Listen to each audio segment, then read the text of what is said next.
La semana pasada vimos que la Biblia es una construcción humana y que su texto ha sido modificado a lo largo del tiempo para responder a necesidades políticas, es decir, a un proyecto de ingeniería social. Mira mi vídeo titulado ¿Quién fabricó la Biblia? El relato enseñado por las religiones cristianas coincide en un punto. El Padre de Jesús es Yahvé o Jehová y es el creador de todo. Nadie puede hacerlo. Está por encima de él. Así que, aunque el texto de la Biblia hebrea, el Tanaj, ha sido modificado y adaptado a lo largo de los siglos, sigue siendo muy interesante ver lo que realmente dice sobre Dios. Porque incluso cuando intentas ocultar las cosas, cuando las has transformado, siempre hay elementos de la base que todavía se notan, al menos parcialmente. Entonces, ¿por qué plantear esta pregunta? ¿Por qué? De hecho, en el Antiguo Testamento, Jehová, Yahvé, aparece cruel, sanguinario, intratable, mientras que en el Nuevo Testamento, el Padre de Jesús es bueno, compasivo y lleno de amor. ¿Podría ser que se trate de dos personas diferentes? Así que examinemos lo que dice el Antiguo Testamento. Sin duda te sorprenderá saber que el texto hebreo original no permite afirmar que solo existe un Dios que lo ha creado todo. El monoteísmo estricto es ajeno al Tanaj, la Biblia hebrea. Esto ya no se aprecia en nuestras traducciones modernas, porque se han traducido 5 palabras hebreas diferentes con la única palabra, Dios. Es ridículo, ¿no? ¿Por qué se ha hecho esto? Simplemente para imponer un único relato, el que nos repiten desde la infancia. Las 5 palabras hebreas que se han traducido así son Elohim, Elión, Sadai, YHWH, es decir, Yahvé o Jehová y Adonai. Y estos términos designan entidades diferentes. Por eso es un error. Traducirlas todas con la misma palabra, en francés, en inglés, en todos los idiomas actuales. Elohim es un plural, entonces, ¿a qué se refiere? No lo sabemos. Evidentemente, es una palabra hebrea. Podría referirse a los dioses o a los seres venidos de lo alto, o a seres poderosos. Elión se utiliza pocas veces, pero se utiliza y parece designar a una entidad, a una persona que está por encima, que podría traducirse como el Altísimo, por encima de los Elohim. Sadai suele traducirse como todopoderoso, pero es el contexto en el que se utilizan estas palabras lo que puede determinar lo que quieren decir. YHWH, Jehová, Yahvé, se parecen más bien a un nombre propio, aunque puede tener un significado.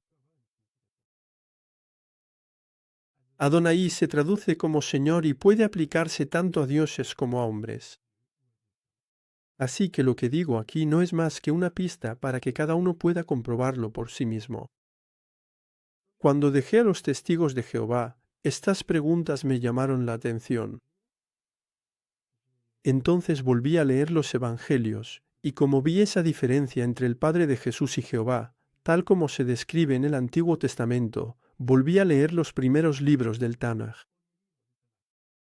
Génesis, Deuteronomio, Crónicas, prestando atención a las palabras hebreas utilizadas para referirse a Dios. Es decir, sin sustituir esas palabras simplemente por Dios, sino fijándome en qué había realmente detrás de ese término Dios. Y la verdad es que es muy, muy interesante. Me dije a mí mismo, me deshago de toda la enseñanza que he recibido, sea cual sea la iglesia cristiana, sobre el Génesis, y miré lo que había dentro. El Génesis empieza con, en el principio, los Elohim crearon los cielos y la tierra. Lo habéis oído bien. Los Elohim crearon los cielos y la tierra. mientras que nuestras traducciones dicen, Dios creó los cielos y la tierra. Pero en realidad se habla de los Elohim. Elohim, una palabra que está en plural. Es cierto que, en todas las traducciones, el verbo que sigue está en singular, pero aún así aquí. Elohim se refiere a varias personas, a varias entidades. Y cuando vamos un poco más allá, en el Génesis capítulo 1, versículo 26, esta vez el verbo está en plural. Así que va a concordar con el plural de Elohim. Y por eso podría traducirse como, entonces los Elohim dijeron, hagamos al hombre a nuestra imagen, conforme a nuestra semejanza. Y el verbo hagamos aquí, que es un plural, aparece en todas las traducciones de la Biblia, incluso en las más recientes. La explicación clásica que se da, y os oigo un poco reflexionar sobre ello o decirlo, es que se trata de un plural de majestad.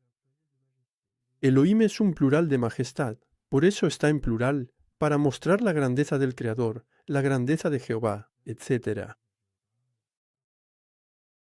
Pero sinceramente, nunca me ha convencido esa explicación, ni siquiera cuando era testigo de Jehová. Sobre todo cuando, ya en el capítulo 2, versículo 4 del Génesis, aparece un Elohim en particular. Es Jehová, el Elohim Jehová, o el Elohim Yahvé. Traducido en muchas versiones que han evitado usar la palabra Jehová como el Dios eterno, es decir, eterno es un poco el significado de Jehová, yo soy el que soy, así que en realidad soy eterno. Pero siempre va acompañado, así que Jehová siempre va acompañado de Dios, de Elohim.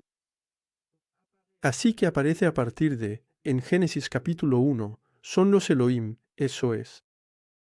En Génesis capítulo 2 versículo 4, hay un Elohim en particular que se distingue, es Jehová. Y es el quien va a colocar al hombre en el jardín del Edén una prisión dorada que le prohíbe el árbol del conocimiento del bien y del mal. Y cuando Adán y Eva desobedecen, declara en Génesis 3:22, He aquí que el hombre se ha vuelto como uno de nosotros, en cuanto al conocimiento del bien y del mal. Y eso lo tenéis en todas las traducciones. En conclusión, este Elohim en particular, es decir, YHWH, quería mantener a la humanidad bajo control y prohibirle el acceso a la plena conciencia espiritual y a la vida eterna. Sí, porque les dice a los otros Elohim, un poco después, que los expulsen del jardín para que no tomen del fruto del árbol de la vida y no se vuelvan eternos como nosotros.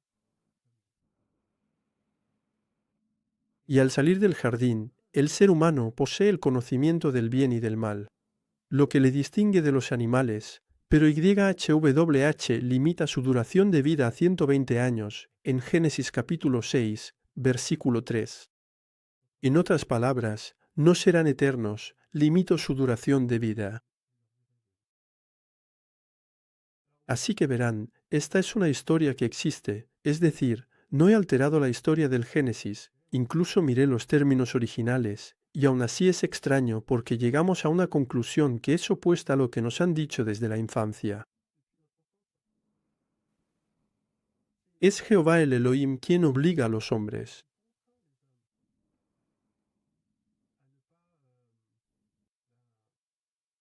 Fíjeme, no ser verdaderamente como los Elohim, como esos seres que son más poderosos o que vienen de arriba. Él los obliga.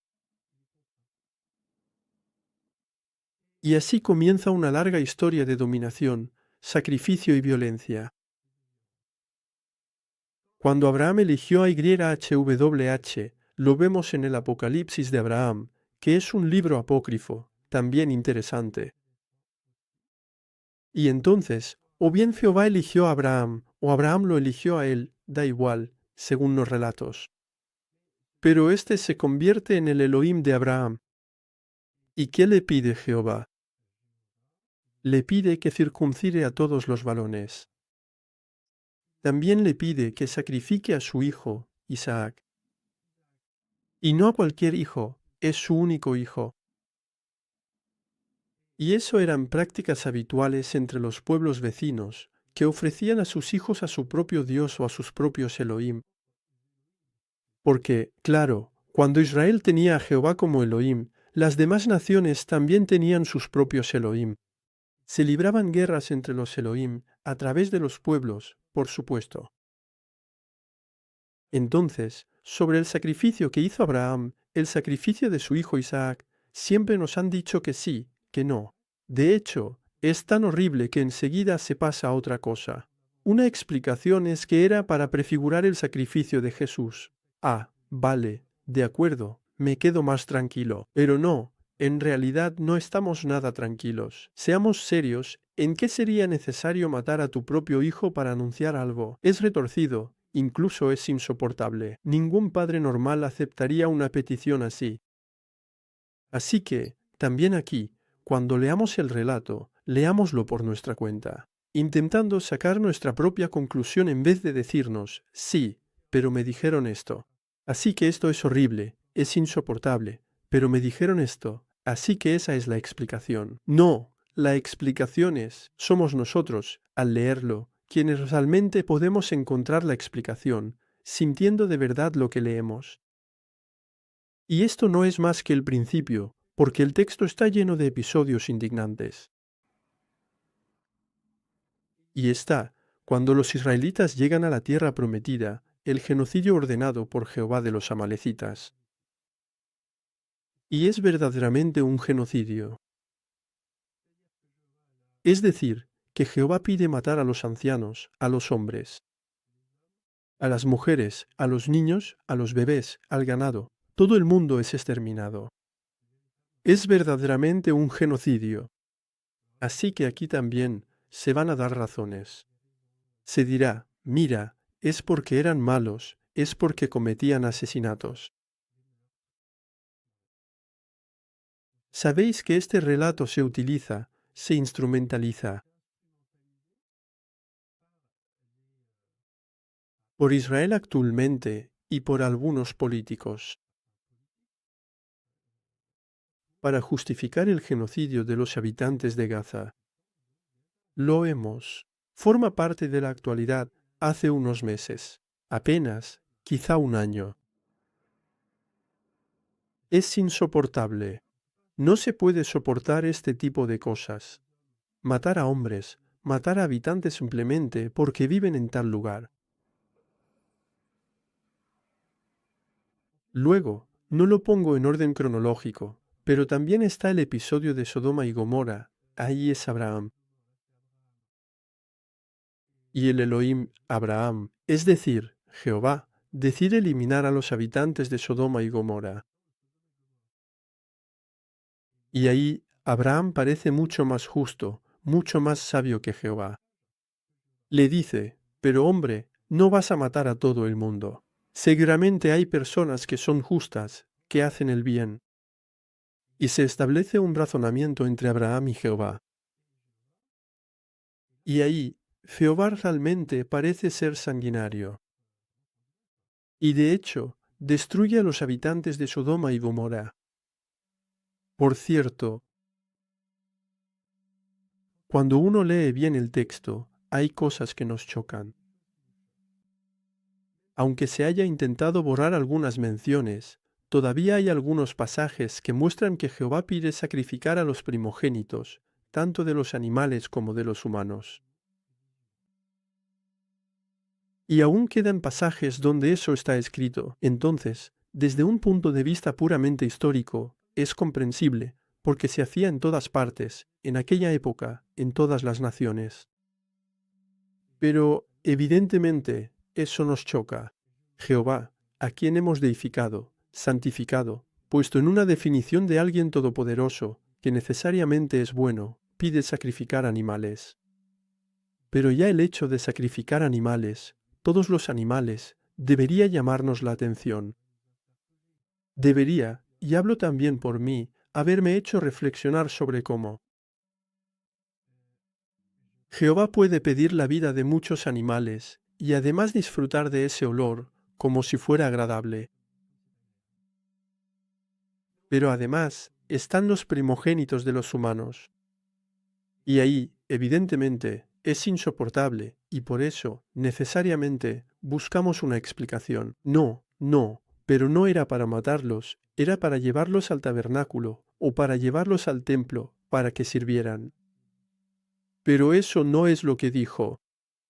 Y de hecho, el hecho de que Jehová pida sacrificar a los primogénitos tanto de los animales como de los humanos es coherente con el relato de la salida de los judíos de Egipto, donde allí Jehová, sin tapujos, provoca la masacre de los primogénitos egipcios. Así que ahí no se contiene. Y es totalmente coherente. Jehová es un Dios que exige sacrificios, pero no pocos, todo el tiempo sacrificios, todo el tiempo, todo el tiempo, todo el tiempo. Y eso es algo que ha moldeado a todos los hombres y a lo largo de toda la historia, incluso ahora y sobre todo ahora, quiero decir, siempre está esa noción de sacrificio. Y luego está la historia alucinante del censo de David. Entonces esto es interesante porque esta historia está repetida. Esta historia aparece 2 veces. Se encuentra en 2 Samuel 24, 1. Y la otra en 1 Crónicas 21, 1. Luego tienes el capítulo que describe toda la historia. Y lo que resulta un poco chocante es que en 2 Samuel capítulo 24, versículo 1, es Jehová quien aparece, quien incita a David a hacer el censo. Y en 1 Crónicas 21, versículo 1, es Satanás. ¿Quién incita a David a hacer el censo? ¿Así que Jehová y Satanás son la misma persona? Ahora bien, podemos matizar un poco, porque el término Satanás, en realidad, en toda la Biblia, no designa una persona propiamente dicha. Es un nombre común que significa el oponente, el que se opone. Así que quizá en 1 Crónicas, capítulo 21, versículo 1, se refiere a quien se opone a David, digamos, quizá. En cualquier caso, sigue siendo algo raro. Es aún más extraño porque en 2 Samuel 24, versículo 1, cuando se habla de que Jehová incita a David a hacer el censo, le dice, haz el censo, y después, una vez que lo ha hecho, le dice, pero has pecado contra mí, has hecho el censo. Es una situación bastante perversa, la verdad. Le pides a tu hijo que haga algo y luego le regañas porque ha hecho justo lo que le pediste. Y después, cuando Jehová le dice a David, has pecado, así que voy a darte un castigo, una sanción, venga, elige entre 3 sanciones. Las 3 sanciones son 3 años de hambruna, o 3 meses de guerra, o 3 días de enfermedad sobre el pueblo. Se entiende que David eligió la sentencia más corta, 3 días. Y en ese momento, el ángel de Jehová, es decir, Jehová, mata a israelitas enviando esa enfermedad. Y mueren 70.000 personas. Y aquí también, de nuevo, David, es decir, un humano, se muestra más sabio que Jehová, que su Elohim, y le dice, pero espera, he sido yo quien ha pecado. ¿Por qué mueren estos inocentes? Y en ese momento, Jehová se arrepiente y detiene la masacre. Todo esto está escrito, cualquiera puede leerlo. Coged el segundo libro de Samuel, capítulo 24, leedlo.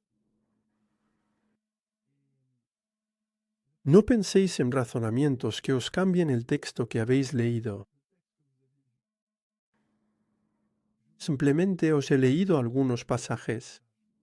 Lo dejo aquí, que cada uno reflexione sobre ello, porque hay otros relatos.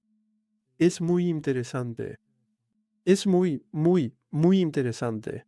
Y si queréis profundizar un poco más en el tema, consultad los 2 enlaces en la descripción, en particular el primer enlace, que es bastante técnico. Bueno, depende de cómo seáis, si realmente queréis pequeños detalles técnicos o bien un relato más general. El segundo enlace también es interesante. Es un discurso más extenso, más tranquilo, pero que también resulta interesante. Y lo que quiero deciros es que aquí, lo que digo, y por tanto hablo por iniciativa propia, os cuento lo que he descubierto. Evidentemente, no es la verdad, no es algo, ya está, pero puede ayudar a algunos a orientar un poco sus investigaciones o sus pensamientos, su manera de reflexionar. Y estoy bastante contento porque cuando dejé a los testigos de Jehová, hice mis pequeñas investigaciones personales y esas conclusiones me vinieron, digamos, de forma natural, simplemente leyendo el texto. Así que tomé prestadas algunas pequeñas ideas, un poco, que me han permitido despertar y decirme, oye, vamos a comprobarlo. Y con el tiempo, me di cuenta de que lo que es una evidencia cuando lees el texto, sigue siendo una evidencia. E incluso los diferentes acontecimientos, los distintos recursos u otros discursos de unos y otros que se pueden encontrar en YouTube o en otros recursos, en libros o lo que sea, confirman todo esto. Y en general, cuando uno va a rechazar esta idea, porque entiendo perfectamente que al principio es extremadamente difícil, cuando has pasado, como yo, 40 años pensando que Jehová era el ser todopoderoso, que era bueno, lleno de amor, todo eso, y cuando lees esto, en realidad lees la verdad del relato, ya que la semana pasada os dije que la Biblia era un relato, pero incluso cuando lees que este relato, lo veis, se llega a una conclusión completamente, pero completamente opuesta, totalmente indiferente. Así que, el consejo que yo le doy a cada uno es que no tenga miedo. Hay que quitar el miedo. Porque tenemos cosas que son fijas, así, en las que nos apoyamos. Y pensamos, si quito este muro, ya no voy a poder apoyarme. Sí, de hecho, es necesario anclarse en uno mismo. Y en ese momento, dejar de tener miedo. Cuestionar certezas repetidas desde la infancia no puede más que liberarnos. Y hay tantas, tantas en todos los aspectos de la sociedad actualmente. Así que en un próximo vídeo hablaré de Jesús y de su Padre. También veremos qué podemos descubrir en el texto. Hasta pronto.